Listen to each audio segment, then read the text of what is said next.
We're in Kotte, one of Sri Lanka's ancient ruined cities. It lies on the outskirts of modern Colombo. It's hard now to picture the bustling civilization that once flourished here. But that's the sort of reconstruction that archaeologists try to do. They spend their lives searching for keys to the past. And perhaps one of their greatest challenges is in Laos.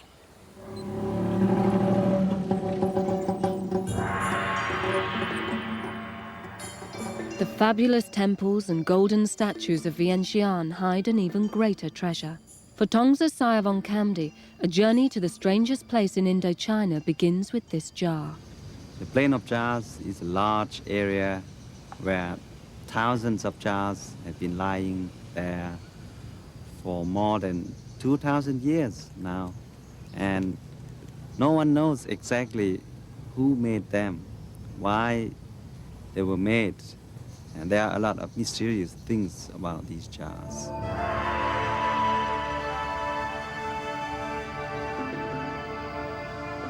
Tongsa is the top archaeologist of Laos, in charge of the first modern survey of the jars.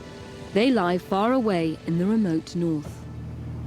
During the American intervention from 64 to 70, the plain of jars have been heavily air-bombed. The countryside is covered with craters.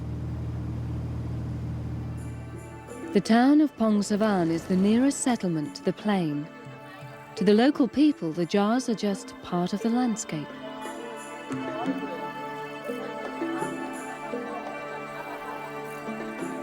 The jars are scattered over 600 square miles. In the province of Siang Quang, there are about 20 sites where there are jars. But this site is the biggest. It is called Ban Ang. There are more than 250 jars in this site. The jars here in Ban Ang are made of sandstone, but in other sites they are made of quartz. But the interesting thing is that this rock is not available around the sites. In the 1930s, a pioneering study was undertaken by French archaeologist Madeleine Kalani.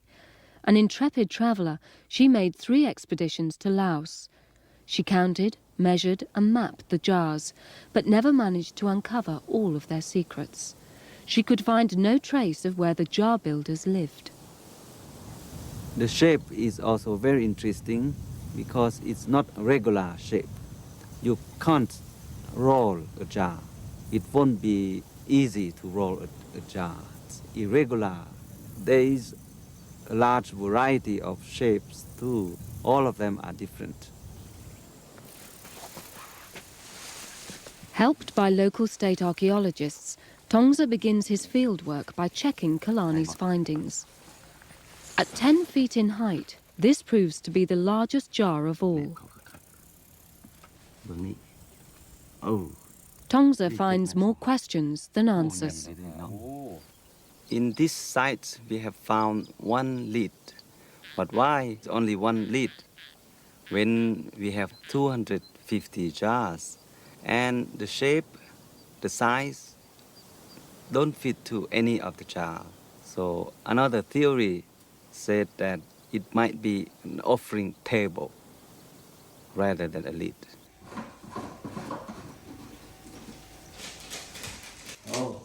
At the nearby mineral water bottling plant, local entrepreneurs are tapping the jar's commercial potential.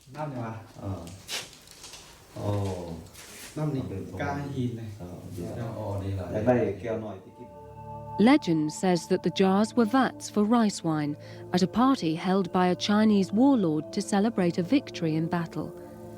Other stories say they were cocktail glasses for giants. But Tongsa thinks that Madeleine Kalani had the best idea. My feeling is that this site is funeral site. It's a graveyard. There is a large cave with 2 man-made openings on its roof.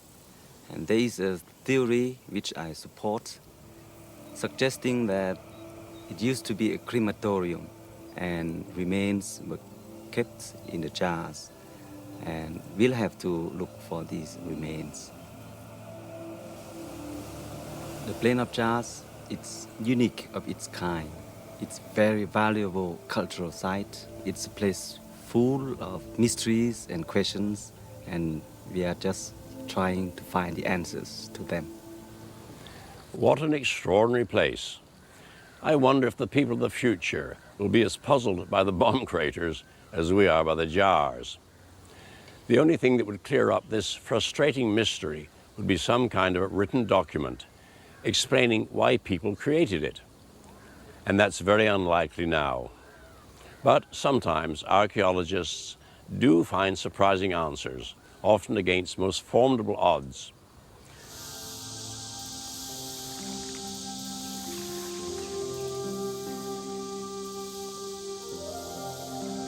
This steamy inland waterway in South Carolina has not always been navigable by boat. Underwater archaeologist Mark Newell has studied the canal's history. Although heavily used in the 1800s, it silted up and almost vanished in later years. During works to clear it, Mark and his team made a remarkable find in the mud. There was a bed of sediment in the canal. We were excavating and sifting that through screens. And I was standing there watching the material coming out of the screen when this suddenly popped into the screen. On careful examination, you can very readily see that the chips that were taken from the stone were very carefully chipped off. This was no accidental manufacture. And when you see that kind of care taken in creating a stone shape, then you realize you have a tool, a stone tool of some kind. It fitted so neatly into the palm of his hand that Newell was convinced he was holding a hand axe once used by Neanderthal man. The first immediate question was, how could it be here? I checked with various experts and immediately established that it definitely wasn't a South Carolina tool, and from the general shape it was thought that it was very similar to European ancient tools. So we began to examine that possibility.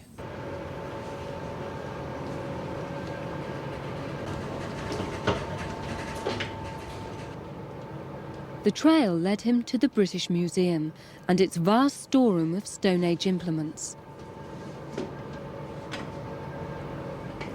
Oh, jolly good. What have we got here? Oh, yes. The boxes contain specimens of every type of prehistoric tool. Yeah, so those contrast nice. Thank you. Jill Cook has years of experience in identifying and dating them. Mark Newell turned up on the doorstep one afternoon in 1989, opened the box and said, "Have you ever seen anything like this before?" And I said, "Well, no, not from South Carolina, but certainly from Europe." Jill Cook recognised telltale markings that told her the axe was carved over 200,000 years ago. She suspected it came from France. I advised Mark to take it to a geologist who would be able to identify all the little microorganisms in the raw material which will indicate where the flint might have come from. With the results of the geological analysis, we know that this little chap must have come from southwest France, the hinterland of Bordeaux, where it would have been made about 350,000 years ago. Our problem is, how did it end up in South Carolina in the 18th century? The trail led back to Charleston. The search for clues took Mark Newell to the city's private library.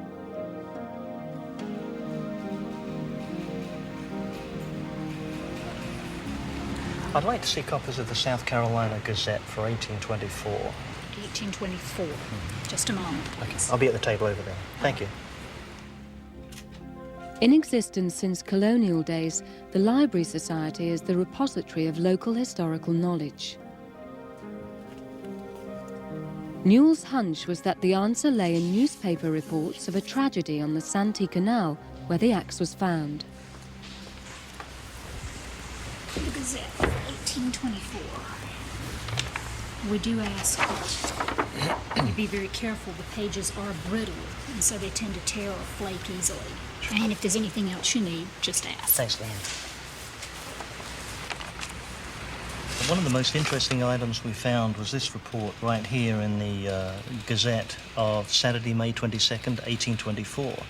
And it's an account of how a canal boat belonging to a Mr. Sailor of Charleston blew up in the Santee Canal when its cargo of vitriol and gunpowder mixed.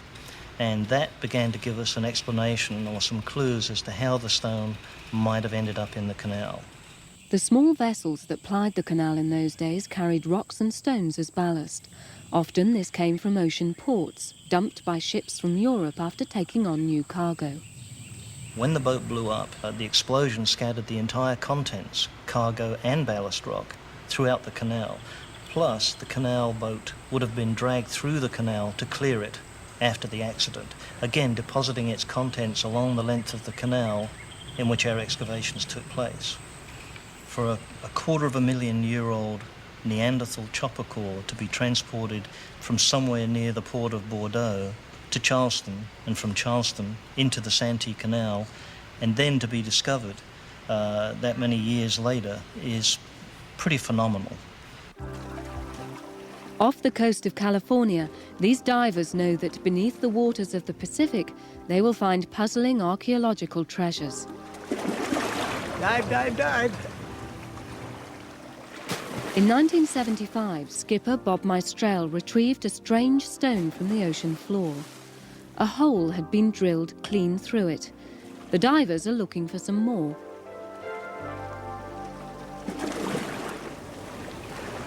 Bob, I've located the stone. We need the line to tie it off with now. The stones had obviously been carved deliberately. Experts recognized an uncanny resemblance to anchors used by fishermen in old China. Well, I don't think they're local because who would ever make a stone anchor when we had steel? You know, steel anchors have been around for years and years and years. I mean, it's quite a project to drill that hole through that rock. You take it into a guy that cuts cement pilings and stuff and ask him to drill a hole in that rock, you're going to pay me a lot of money. Get out of the way from it, Wayne. Hang on to it. Hang on to it as tight as you can. Why don't you, Chris, can you come up here? Okay, we got it. Meistrel thinks American history should be rewritten. If we can confirm that these are from China or from a different part of the world and that they've been here a long, long time, then we can definitely say that Columbus didn't discover America, somebody else did. Each mark is 50 pounds. There we go. Okay, Bob. Not everybody agrees. The first stone that Bob recovered was examined by Professor Frank Frost. I took a small piece of the stone to the geology department at UC Santa Barbara, and a specialist there in sedimentary rock tested it and told me that it was Monterey shale, which is the most common rock formation all along the coast here in Southern California. The first question was answered, and that is that whoever made them here out of local rock. Frost discovered that Palos Verdes, beside where the stones were found, had once been a fishing village for Chinese immigrants. We discovered that the Chinese living here in the 19th century had used stone anchors in their fishing industry. This answered at least part of the question. The possibility then, the greatest possibility, was that these were made by Chinese fishermen here in the 19th century. Frost's explanation of the anchor's origins pours cold water on the idea that the Chinese beat Columbus to America. On Columbus Day, regularly, there used to be a little sidebar in the paper saying, "But was Columbus first?" And then there would be all sorts of speculation about Orientals or Egyptians or Hittites or whatever. But no, to my way of thinking, there is no evidence for a pre-Columbian discovery of America.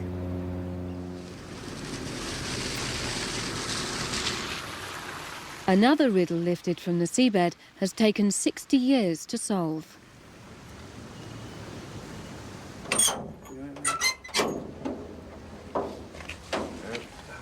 These are ivory tusks. They're under investigation by underwater geologist David Long.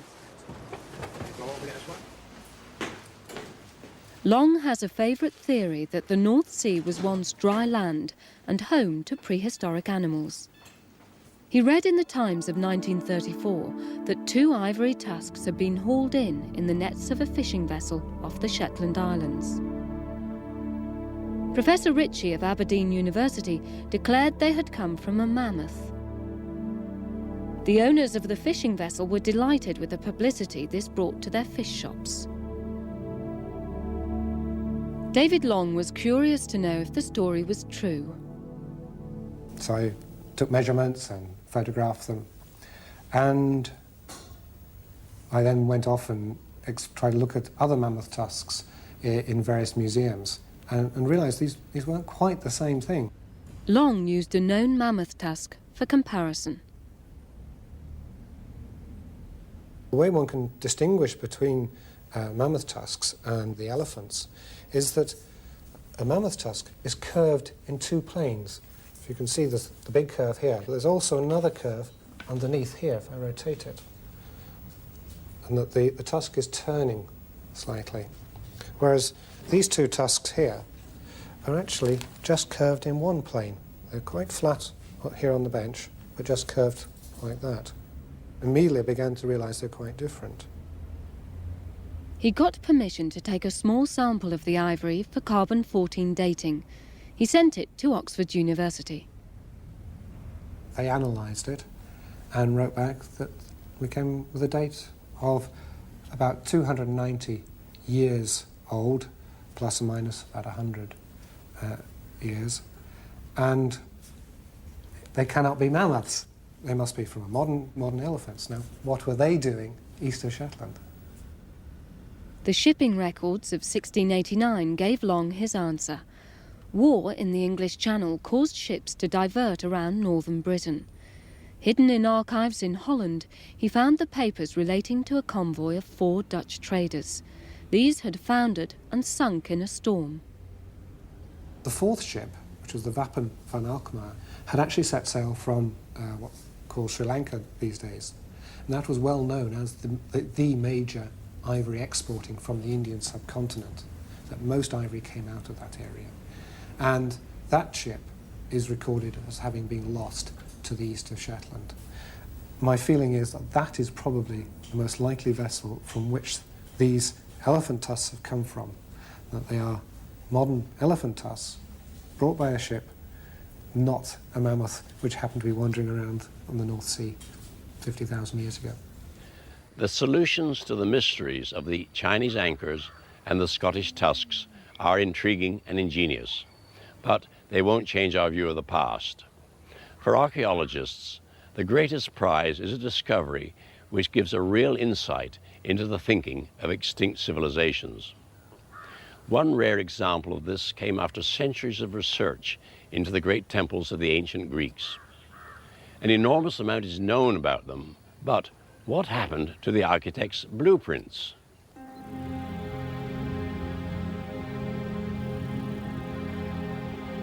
The Temple of Didyma in Turkey was built in honour of Apollo. The god of light, art and prophecy was said to have been conceived under a nearby laurel tree. For generations, tourists and archaeologists have been awed by the building's staggering beauty.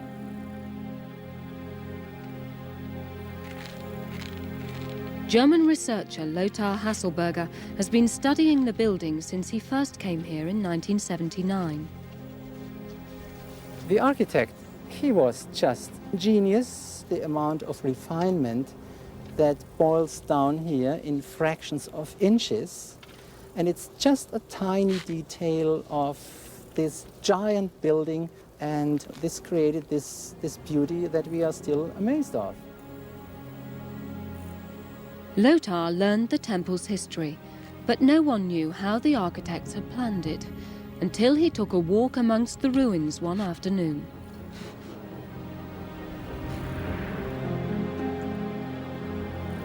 I was here one day just wandering around and looking at the wonderful and unparalleled construction.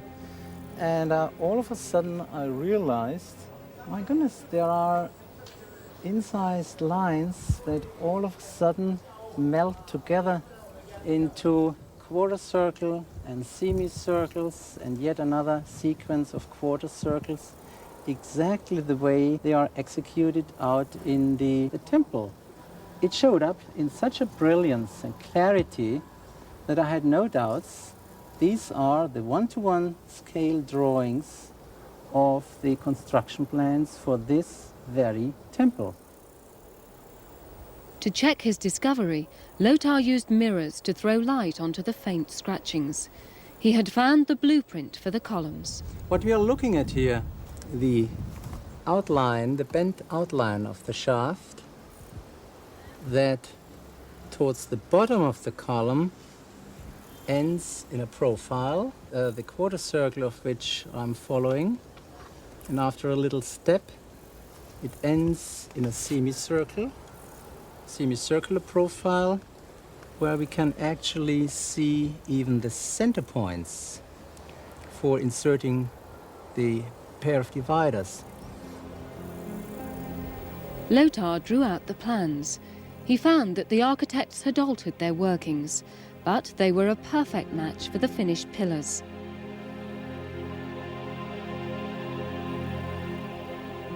An accident of history had given Lothar this chance of a lifetime discovery. I was able to find these drawings because the temple was left unfinished at the end of antiquity.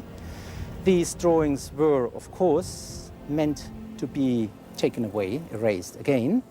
This, however, didn't happen because the temple as a whole wasn't finished, and it's due to that we are able to stand in front of unfinished walls bearing the entire set of full-scale plans as if standing in the architect's design office, left by the people just going out for lunch, and we are able to look over their shoulders.